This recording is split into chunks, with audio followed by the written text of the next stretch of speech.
We're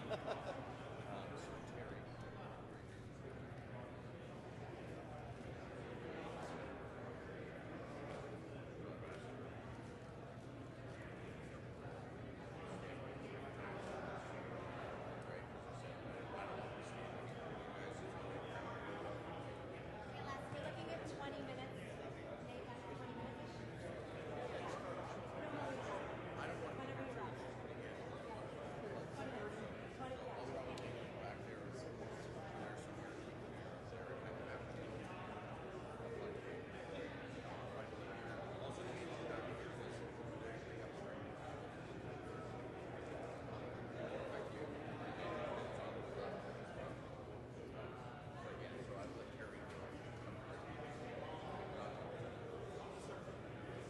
Hi, I'm here for the red tape. Oh no. I'll help you find it. I believe I know where it is. Come with me. Give it back. I'll be sorry. I know where it is.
guys almost had to walk here.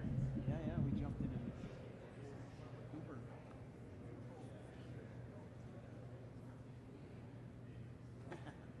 Clean it all up. Everybody else. Oh,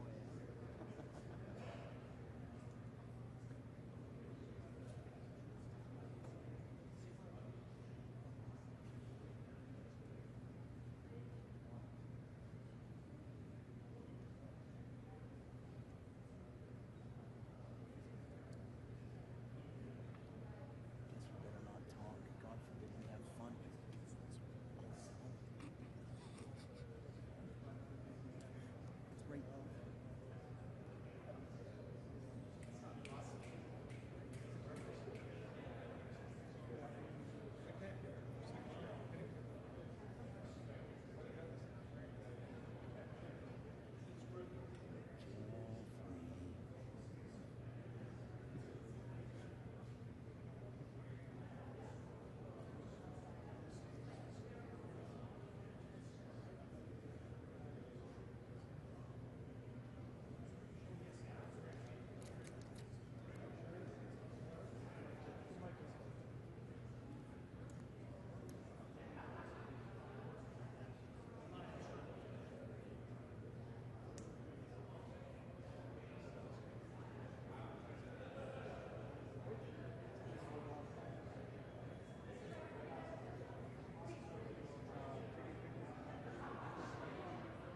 Good morning, everyone.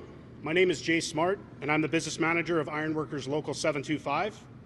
I'm also joined by a colleague of mine, Colin Daniels. He's the president of the Western District Council and Ironworkers International. It is my honor to represent over 800 dedicated ironworkers who work on construction projects and build all across southern Alberta. Today we are gathered here at our training facility for an important announcement from our Prime Minister. And I am truly grateful to have all of you here with us. So welcome to the Ironworkers Local 725 training facility. Before we proceed, I would like to take a moment and welcome a dear friend of mine and a valued member of Local 725 family, Jasmine. Jasmine Smith is a journey person ironworker and an outstanding member of our local. She is also a graduate of the Tradewinds to Success program, which is a pre-apprenticeship initiative where we offer hands-on training to Indigenous students, providing them with 100% employment opportunities upon completion of the program. It is my privilege to invite Jasmine up now to give a land acknowledgement, so please join me in welcoming Jazz.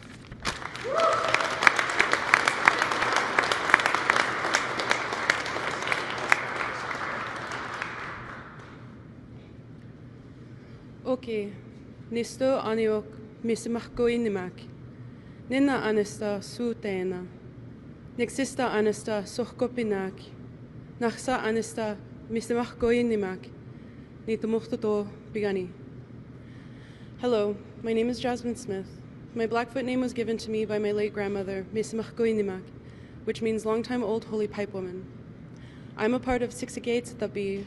I'm from Piikani Nation, and I belong to the Lone Fighter clan. In the spirit of respect, reciprocity, and truth, we honor and acknowledge the traditional Treaty 7 territory of the Blackfoot Confederacy, Siksika, Kainai, and Piikani Nations, as well as those who have come to call this territory home, the Nakota Nation and the Tsuut'ina Nation. We acknowledge that this territory is home to the Métis Nation within Alberta's Districts 5 and 6, and finally, we acknowledge all nations, Indigenous and non, who live, work, and play on this land, and who honor and celebrate this territory. I thank you and welcome you to this sacred gathering place, which provides us with an opportunity to engage and demonstrate leadership on reconciliation. Genyuk.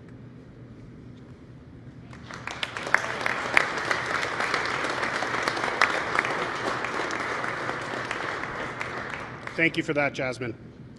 I'd now like to welcome Sean Strickland, the Executive Director of Canada's Building Trades Unions, to share some remarks. So please help me welcome Sean Strickland. Thank you.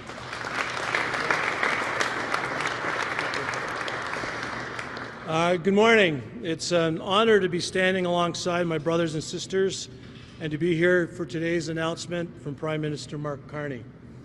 I wanted to say a special thank you to Business Manager Jay Smart and Ironworkers 725 for graciously hosting, and to the Ironworker pre-apprentices who have joined us here today. Thank you. I would also like to acknowledge a few folks who made great efforts to get here today. The Canadian Director of the Ironworkers, Colin Daniels, and a member of the Canadian Executive Board. Terry Parker, Executive Director of the Building Trades of Alberta, and several of our local union affiliates. That's Terry over there. Plus, I see a couple of friendly faces from industry here in the crowd. Bruce Graham from Friends of Calgary Airport Banff Rail Hydrogen Project, and Lorraine Little from Enbridge, and also representatives from the Calgary Construction Association. Thank you all for coming. Canada's Building Trades is a non-partisan organization whose mission is to improve the lives of Canada's skilled trades construction workers. We're the national voice for more than 600,000 unionized workers in more than 60 different trades and occupations. We are grateful that Prime Minister Carney has taken the time to meet with us and to be here today to advance policies that support skilled trades workers and their families. Our members and all workers across this country are nervous about what the future has in store for them as these unjustified tariffs wind their way through the Canadian economy. We also recognize with this threat of tariffs comes an opportunity, a tremendous opportunity to rebuild our economy, get our resources to new markets, and make a Canadian-made future for our members and all Canadians. Provide a Canadian-made future for our members and all Canadians. Prime Minister Carney, we very much look forward to your announcement today. Now I'd like to turn it over to George Chahal, MP for Calgary Skyview, to introduce a few of our guests. George?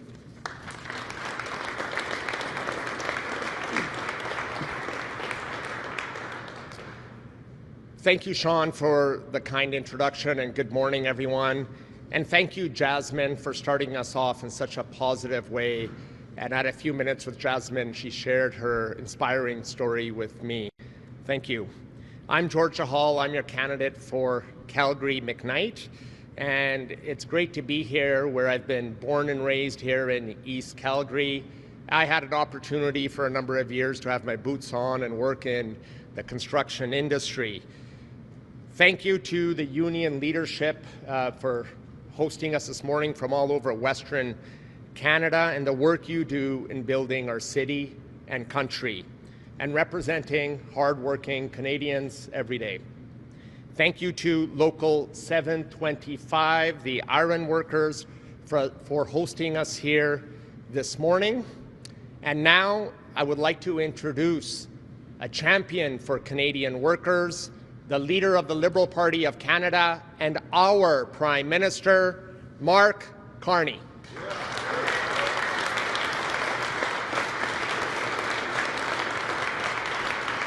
Thank you. Thank you very much, George. Bonjour tout le monde. I got to start. It is fantastic to be back home in Alberta. George, merci à vous et tous nos candidats exceptionnels libéraux du Calgary qui sont ici aujourd'hui. Et merci de vous mettre au service de notre pays à ce moment crucial. Just as Sean Strickland said. And Sean, I want to thank you for your tireless advocacy on behalf of our unionized building trades. Above all, I want to thank those behind me, the workers, the students graduating from TradeWinds, a program that empowers Indigenous peoples to find their path to a good career in the trade, and this record, Jay, of 100% employment coming out. Great training, great jobs that come through, building our future. And the iron workers, Local 725, iron workers across this country who are literally building Canada. You are exactly the people we need right now and for decades to come. We need builders. We need unionized builders. We need extraordinarily skilled women and men like you, because being extraordinary is how we are going to emerge stronger from the biggest crisis in our lifetimes. You know, today marks an anniversary. Over a century ago, our country came together in a crisis on the battlefield and showed the best that Canada had to offer at Vimy Ridge. We're facing now a different crisis. President Trump is trying to fundamentally restructure the international trading system. And in the process, he's rupturing the global economy. We've seen the impact of this chaos. Volatility in global financial markets, retirement savings being put at risk. And here in Canada, President Trump's tariffs are threatening Canadian labor and Canadian business. They're putting people's livelihoods in jeopardy, from auto workers in Ontario to iron workers here in Alberta. We are responding.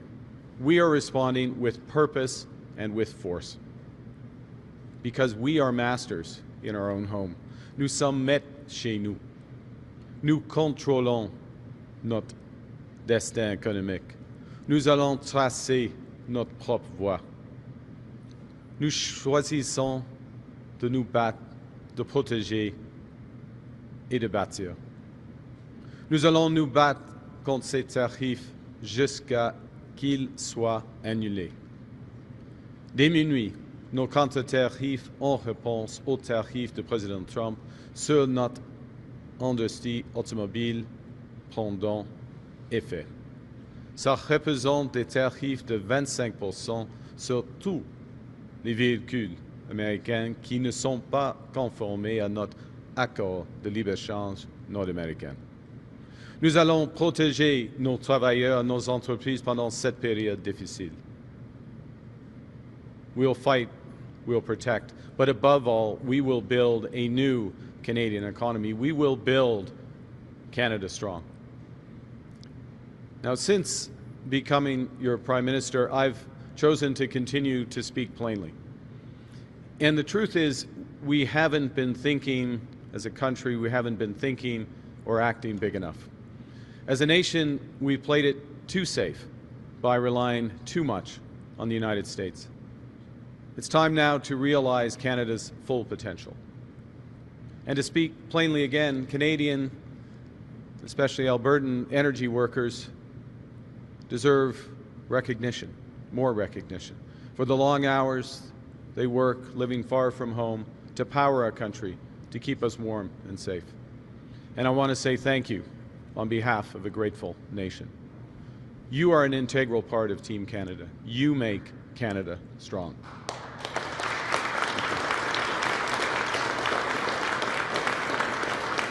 And these two truths are related, because if we want to achieve our full potential as a country, we have to recognize and leverage our strengths.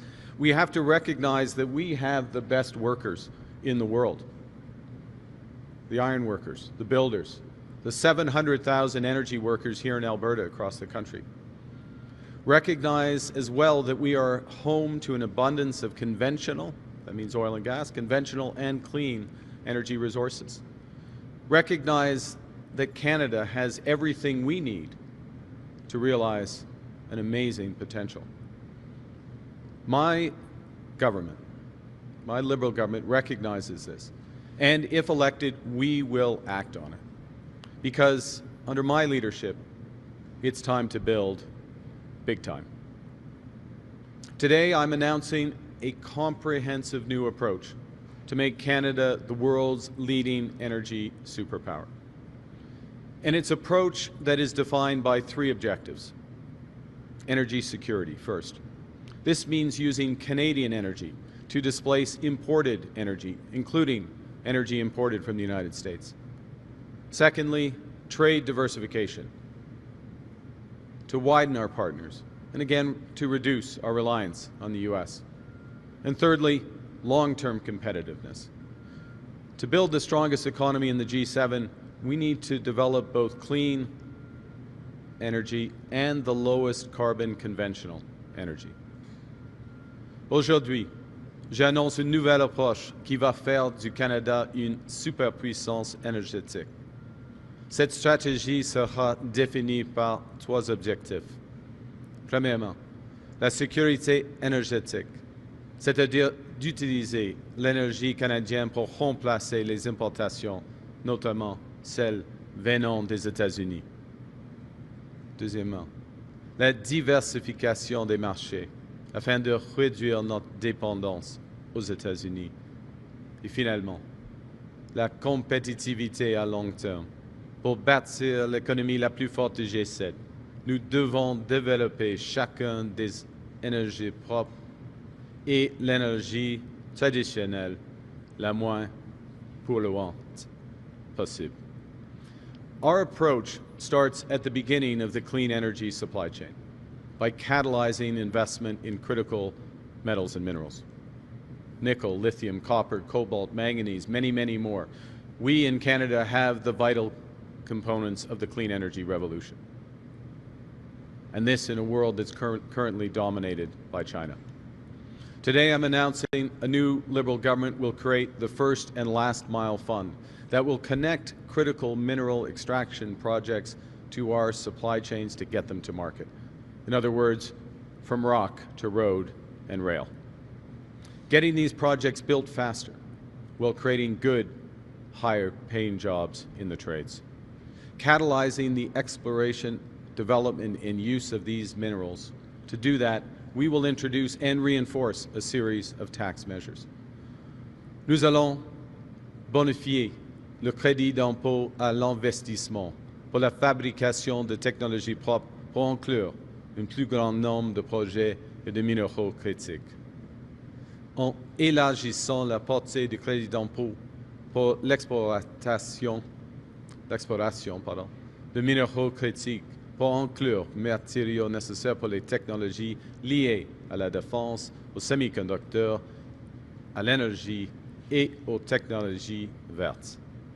En même temps, nous investissons afin d'extraire des minéraux critiques grâce au recyclage des résidus miniers et des batteries usées de véhicules électriques, ce qui est une façon plus durable et écologique d'extraire des ressources. Et en élargissant l'accès au remboursement des frais d'exploration pour inclure les frais liés aux études techniques. Together, all of these measures will help ensure that Canada becomes the global supplier of choice for critical metals and minerals. But we will choose our trade partners carefully for those who share our values and who treat us fairly. Critical minerals are just the beginning. We need to get more clean energy built. And our system of investment tax credits are promoting a generational investment in clean energy. They're an investment in making oil and gas as well, making oil and gas the lowest emission and therefore the most competitive in the world. They will unlock more solar, more wind, more nuclear, both large-scale and small modular, more geothermal, more hydrogen, more biofuels, more projects that will create good careers for tens of thousands of Canadians across this country, including such as those behind me today.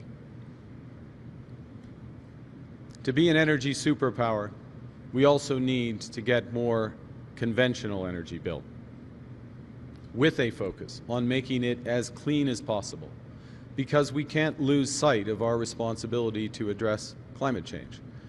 And we can't lose sight of the imperative to ensure the long-term competitiveness of our conventional energy sector. And that starts with recognizing the facts. As the world shifts to using lower carbon energy, increasingly only the cleanest oil and gas will be consumed. Our oil and gas industry recognizes this. They're committed to net zero emissions by 2050, and so are we. Now, the time for analysis of how to get there is ending. My government is focused on results, and the results of the current consultation on the emissions cap will reflect the importance of efficiently and fairly achieving these objectives. My government will work closely with our oil and gas industry to reduce their emissions over time, so that Canadian conventional energy will supply the world for decades to come. We will focus on getting carbon capture and storage projects built to ensure a long and prosperous future for the sector, and at the same time to create an entirely new industry for Canada. Le Fonds de croissance du Canada sera important dans ce regard. Une organisation qui investit et utilise des outils financiers innovants pour rendre notre production d'énergie traditionnelle plus écologique et compétitive, tout en aidant le Canada à développer de nouvelles sources d'énergie comme l'hydrogène et les biocarburants. Et c'est particulièrement important en ce moment, alors que nous détournons notre économie de celle des États-Unis et l'orientons vers de nouveaux partenaires fiables qui prennent les changements climatiques au sérieux et demandent la même chose de ceux avec qui ils bâtissent des relations commerciales. Ignorer les changements climatiques, ce n'est seulement une erreur morale, c'est une erreur économique qui va nous isoler de nouveaux marchés et nous garder dépendants des États-Unis. But ensuring that the money and the incentives are there to build clean energy and a highly competitive conventional energy sector is just one half of the equation. We can't build Canada into an energy superpower if we can't actually get the shovels into the ground. To put it plainly, we need to get going. I'm a pragmatist. So when I see something needs changing, I change it. And that starts with our mindset. At the moment, when we're thinking about new projects, too often the immediate question is why. Instead, we need to ask ourselves, how?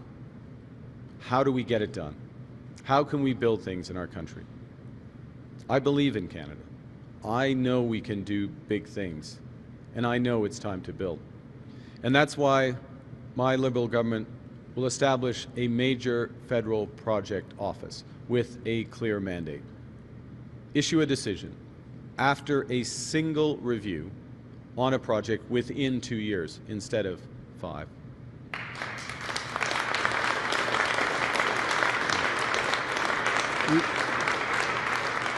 And we will do this. We will do this in a way without compromising our world-leading environmental standards or our constitutional and moral obligations to Indigenous peoples. This is an ambitious but attainable goal. C'est un objectif réaliste parce que le Bureau des grands projets fédéraux agira comme un guichet unique qui fera en sorte que les bâtisseurs de grands projets n'auront pas à travailler avec plusieurs ministères différents pour obtenir les permis nécessaires pour aller de l'avant. Ils n'auront qu'à travailler avec ce nouveau bureau qui coordonnera les activités des différents ministères pour accélérer le processus et réduire la paperasse. It's attainable because we're making one project, one review a reality. You know, during my first days as Prime Minister, in fact, at the end of the first week, the premiers and I met, and we agreed to eliminate duplicative, burdensome requirements, including by recognizing provincial assessments for major projects. Within 6 months of being elected, a new Liberal government will utilize the Impact Assessment Act to sign agreements with all willing premiers and Indigenous governments. Agreements that will recognize provincial, territorial, and Indigenous-led project assessments, substituting the process to review major projects to them. The federal government substituting to provinces, territories, Indigenous-led processes, all while upholding the strongest environmental protections and Indigenous rights. Et c'est un objectif réaliste parce que nous allons élaborer une liste de projets d'intérêt national qui va mobiliser les ressources nécessaires pour que la première pelletée de terre soit faite plus rapidement. C'est une promesse que j'ai faite avec les premiers ministres des provinces et territoires il y a quelques semaines. Une promesse que je vais tenir. Nous développons un corridor commercial et énergétique pour les transports, l'énergie, les minéraux critiques et la connectivité numérique. Nous allons faire de ce concept une réalité pour diversifier et renforcer notre économie. Our ambitious goal is attainable because we are committed to free, prior, and informed consent of Indigenous peoples. And we are doubling the funding for Indigenous communities to engage on projects early and consistently. With First Ministers in that first week as Prime Minister, we also agreed to develop national trade and energy corridors for transportation, energy, critical minerals, and digital.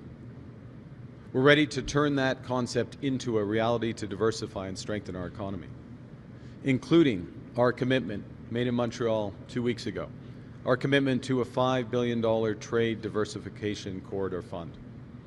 And to ensure that Indigenous participation, we have increased the Indigenous Loan Guarantee Program from $5 billion to $10 billion and expanded it to support more Indigenous-led infrastructure, transportation, and trade projects across the country.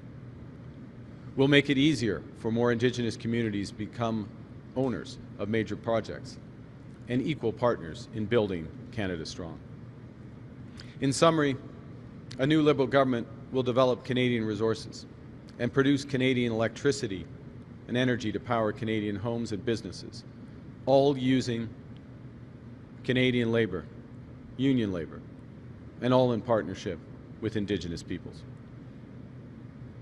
Unlike Mr. Poilievre's plan, this is a real approach that will work. Une approche respectueuse de l'environnement, contrairement à celle de M. Poilievre, qui se résume à faire l'autruche et prétendre que les changements climatiques n'existent pas. Une approche respectueuse des peuples autochtones, contrairement à une approche qui viole le droit constitutionnel. Une approche centrée sur les travailleurs syndiqués, contrairement à une approche qui cherche à leur faire perdre leurs acquis. It's a real approach that recognizes as well that the federal government should run a prudent capital deficit to catalyze enormous private investment to get Canada building again, while spending less at the federal level to balance our operating budget. We're not pursuing austerity that will leave us dangerously dependent and reliant on the United States. It's a real approach that maintains the Impact Assessment Act while making it work better, rather than stopping projects in their tracks by throwing out the whole act starting from scratch, and then spending the next decade in court. It's a real approach to build a strong and more sustainable Canadian energy industry. You know, as the U.S. steps back, it's time for Canada to lead. We've done it before. Builders made us a global leader in hydro, in nuclear power, in clean technology. Vision made us the fourth largest oil producer. I know that Alberta will be at the heart of these solutions. After all, I was born just north of Fort Mac and I grew up just south of it. When I was born, the oil sands was called the tar sands. It was just a dream. It was a concept. But the combination of the ingenuity of Alberta scientists, the drive of Alberta entrepreneurs, the support of the provincial and federal government created a powerful industry that has enriched all of Canada. And that same partnership can usher in a new energy era. We can grow our energy sector while cutting carbon pollution. We can lead the energy transition while ensuring affordable energy at home and building the strongest economy in the G7. We can give ourselves far more than any foreign government, including the United States, can ever take away.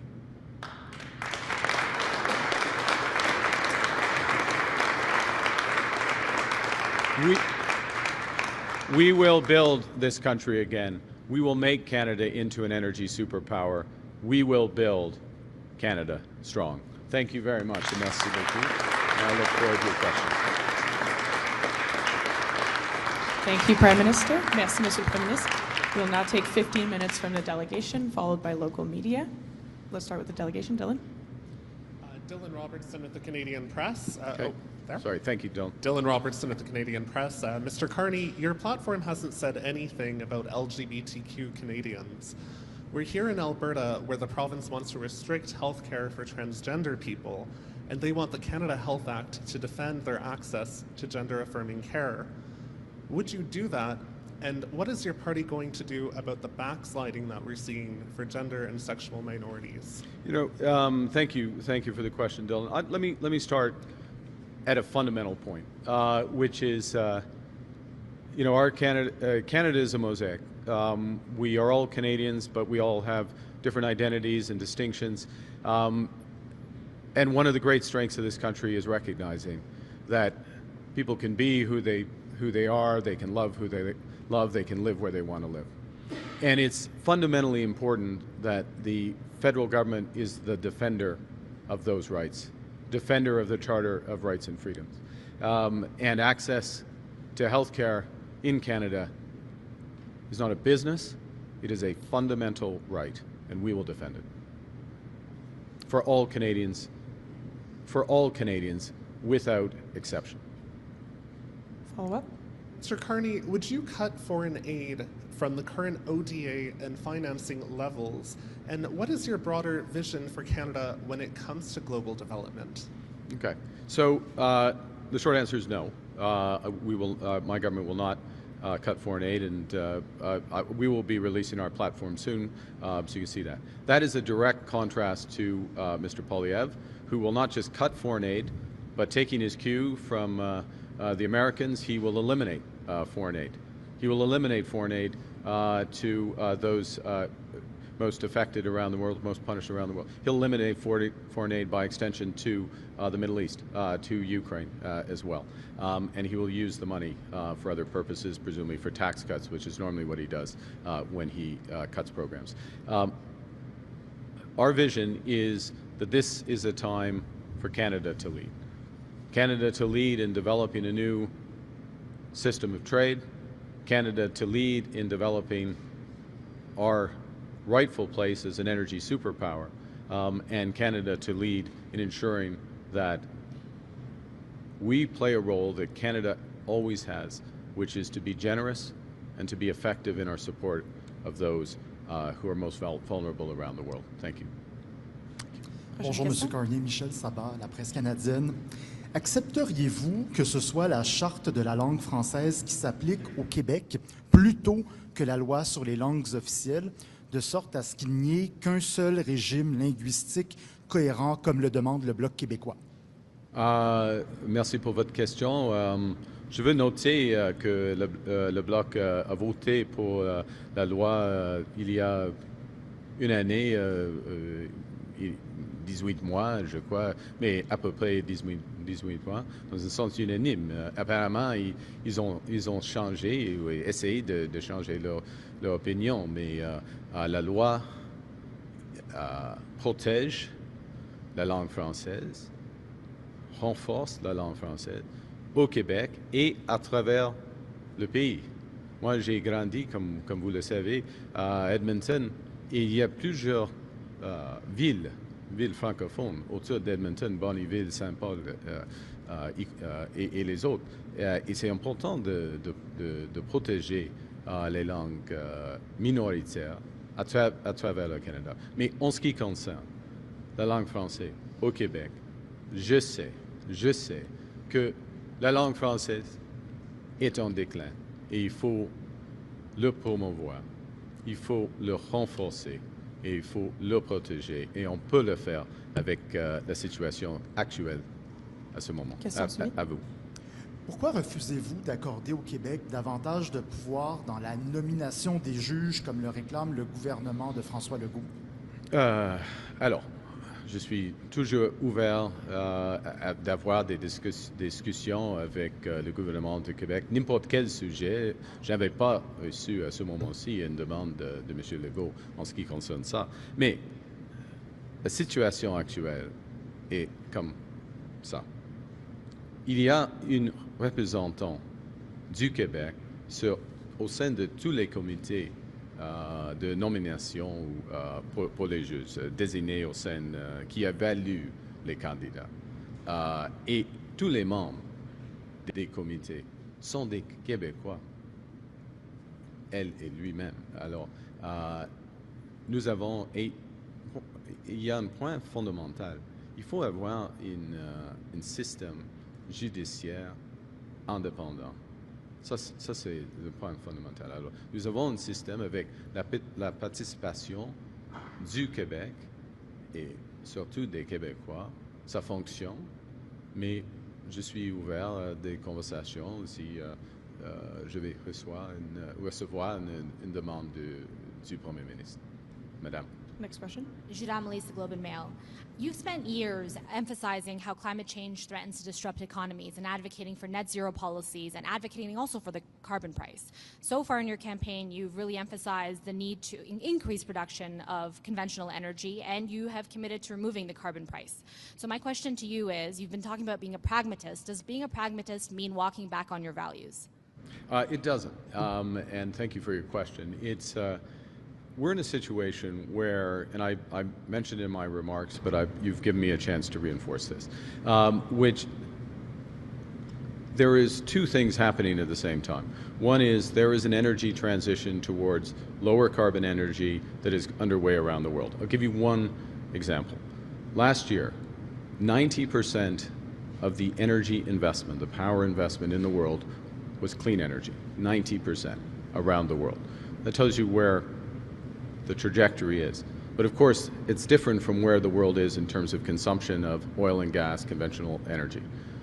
Our opportunity is to have the lowest risk, which we do because it's Canada, the lowest cost through investment, and amongst, if not the lowest, amongst the lowest carbon conventional energy. That is the opportunity we have here in Alberta and across Canada, and it's for the investments for that. So what we're recognizing as part of this is both that clean energy is going to be increasingly important to competitiveness. We have enormous opportunities in this country on that. We can build that out. We can drill down on that if anyone wants to. But at the same time, we want to dominate the market for conventional energy. And in order to do that, in the long term, it needs to be lower carbon on, since you asked the question about climate, on Scope 1, Scope 2 emissions. That's the opportunity that's here. That's what we're helping to unlock. We're looking to work with industry in order to do it, and the great people behind me and those they represent are going to help build it. Spending money on clean energy, are you looking to spend that money on Canadian clean tech companies, there's a lot of them here, or will it be similar to the previous federal government that spent it on foreign giants on EV battery plants? And attaching a second part to that is, what policies or programs will you bring into place to help innovators more generally prosper in Canada? Okay, very important question. So increasing focus across a range of policies on catalyzing Canadian investment and Canadian supply chain. So I'll give you an example, if I can, from yesterday, which is we're looking to double the rate of home building, as you would have seen, through new technologies in part, and Canadian innovation in modular housing, mass timber, etc. That's actually, it's better for people who buy the homes. The homes cost less, they're cheaper to run. It's also much lower emission as a consequence. So that's an example of us using a small amount of government money, clear objectives, clear specifications in order to catalyze Canadian industry. I think as well, where we look at on the clean energy side, the direction of your question is the direction we're headed, so that we're building out that supply chain. We won't have exclusivity because we know we can be best in class, and some of it is from learning from others.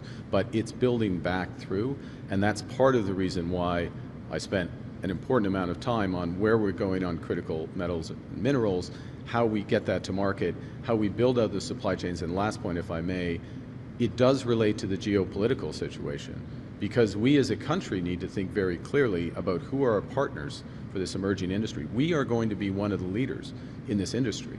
Do we want to reinforce our dependence with the United States with this industry? Or do we want to build on some of the conversations that I have begun with the Europeans, potentially others, on building supply chains out for other partners?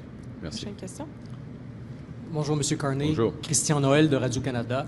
Vous parlez de faire du Canada une superpuissance énergétique. On n'entend pas souvent ça de la part d'un libéral à Ottawa. Comment les Albertains peuvent vous croire que vous allez le faire cette fois-ci? Premièrement, je suis une personne qui met l'accent sur les résultats. Alors, on a un objectif clair, moi je préfère d'avoir un objectif ambitieux, clair, et de développer des initiatives, des projets afin de l'atteindre, cet objectif, premièrement. Deuxièmement, il y a des politiques très spécifiques dans notre plateforme, très spécifiques en ce qui concerne les impôts, les crédits des impôts, par exemple, les changements de processus de réglementation d'approbation des projets. J'ai déjà créé un accord avec les provinces afin d'avoir des projets à l'intérêt national, y compris des grands projets énergétiques ici en Alberta. Et point final, je suis un Albertain. Okay. Question suivie. Sur la criminalité, croyez-vous que les criminels récidivistes qui commettent 3 crimes violents devraient automatiquement aller en prison pour 10 ans? Je crois qu'il faut premier point. Ce n'est pas le baseball. C'est pas le baseball. C'est une chose. The 3 strikes, you're out. Cette idée. Il faut mettre la force de la loi sur tous les criminels. Et il faut avoir des punitions appropriées pour des crimes, y compris les criminels habituels. Mais pour moi, ce n'est pas aussi simple d'avoir une règle de baseball sur n'importe quelle situation criminelle. Okay. Pas automatique. In English, I just say that, look, I'm for serious crimes or habitual crimes, which is the question. The full force of the law should be applied and appropriately severe punishment put in place. I don't jump to a baseball rule of 3 strikes and you're out for a period of time. No, it's a simple answer. And we will have more to say on, if you want to follow demain on our crime approach. David Aiken, Global News. Good morning. Good morning. Today, Global News is reporting evidence of what seems to be a concerted, organized campaign by Canadian supporters of the Modi government, of the BJP. They donated to Pierre Poilievre's leadership campaign. Nothing illegal about it. He had 37,000 donors. Doesn't seem to have affected the outcome of the race. But it does underline once again what all foreign interference inquiries found, which is nomination races and leadership races are the soft underbelly vulnerable to interference by foreign governments working against our interest. So as leader of the Liberal Party now, will you do what the last leader failed to do and take steps to secure Liberal leadership races and Liberal nomination races from any foreign interference? Well, thank you for your question, Mr. Aiken. Look, these issues are very serious. I take these issues exceptionally seriously. It was, in fact, my first briefing as Prime Minister on national security focused on that. Obviously, I can't detail the specifics. As you may be aware, I reinforced the so-called SITE process that oversees foreign interference, potential foreign interference in the election, made it more transparent, which is why there are these public reporting, and I think we've had 3 of those public reports. It's independent, it's focused on that. It's important that Canadians, obviously the media included, but that Canadians know in real time what's being, I understand, yeah, but I'll go to that, so the overall point. In terms of nomination, I extend that approach to the Liberal Party as the leader of the Liberal Party. I will note that one of the things that the Liberal Party did in the leadership process, I didn't set these rules, but obviously we followed them, is to be very rigorous on Liberal Party memberships and who voted in that process.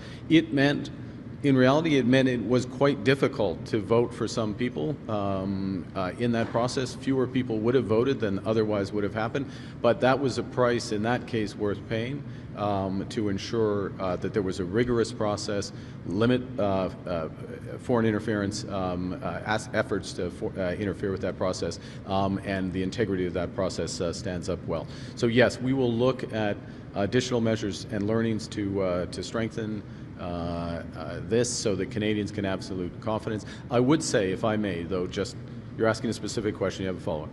For Canadians watching, the SITE committee, which is an independent committee, which does the reviews, what they have clearly stated up to this point is that there is no evidence of there continues to be a safe and fair election process in this country. And I will add to that I'm pleased to see the level of engagement of Canadians with all political parties in this election process.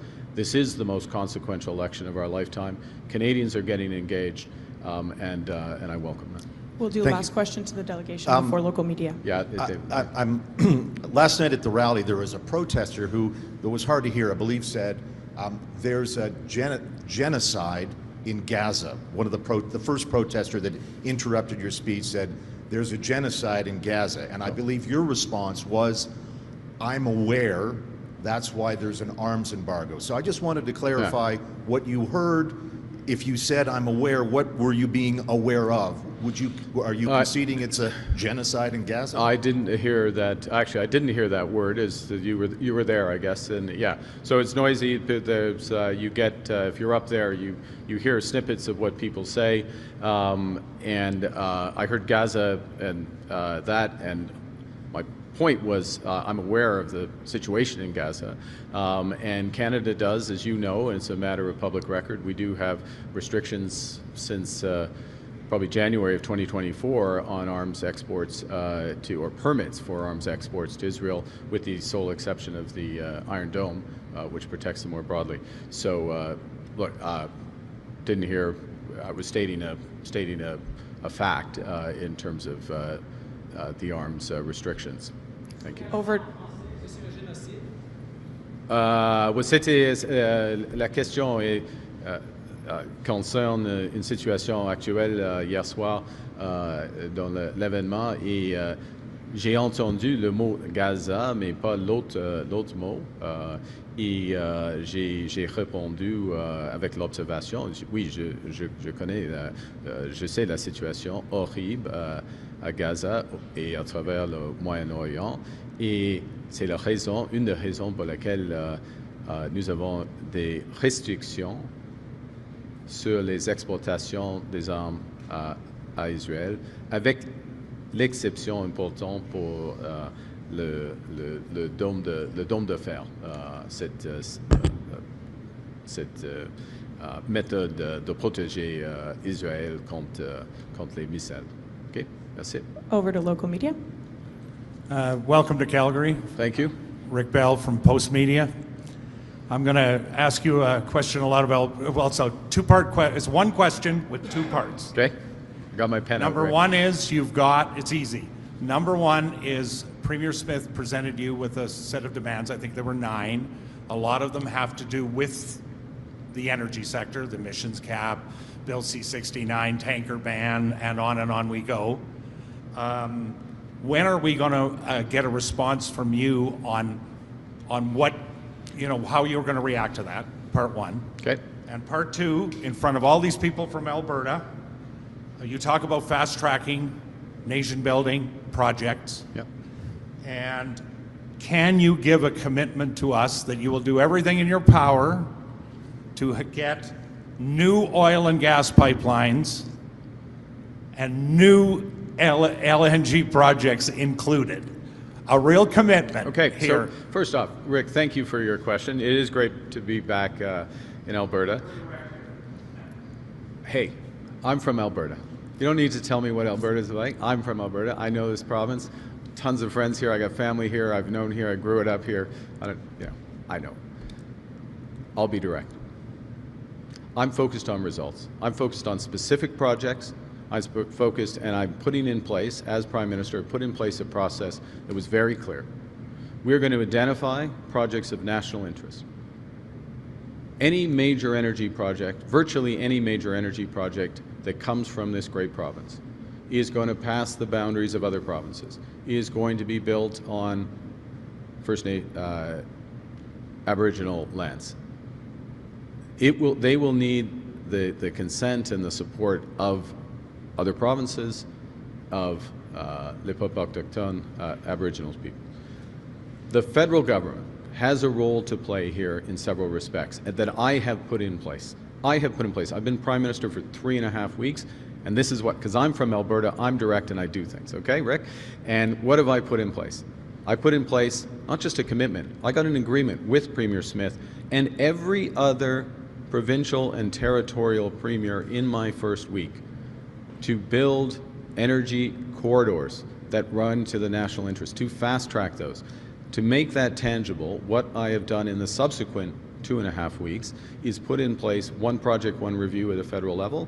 What I'm announcing today makes it more tangible with a single window, pulls together a host of different approval processes, signals clearly to the province of Alberta, as well as every other province with the exception of BC, which has already signed up to this, that we will sign cooperation agreements with them. And that will allow us to rely on the assessments of those provinces, which is another way of fast-tracking it.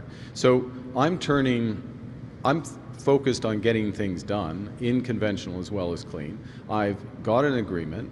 I've got a process at the federal level. I'm putting it in place. Now, to be clear, Rick, we need your vote. I shouldn't ask that of the media. I'm sorry. We need the vote of your readers. Let me clarify that. Strike that.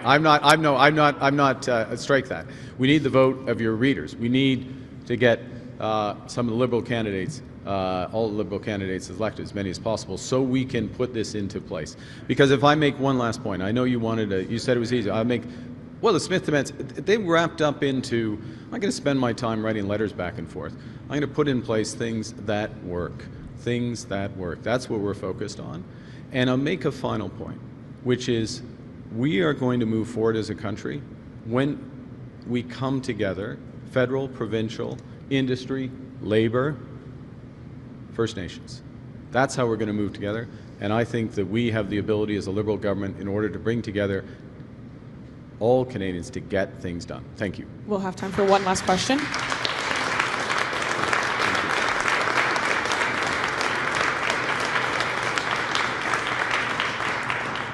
Hello, Alicia Fieldberg, CTV News. Hi. Mr. Carney, how will you enforce the Canada Health Act when Alberta's government is promoting and funding more private health options? And I know other provinces are skirting the rules as well.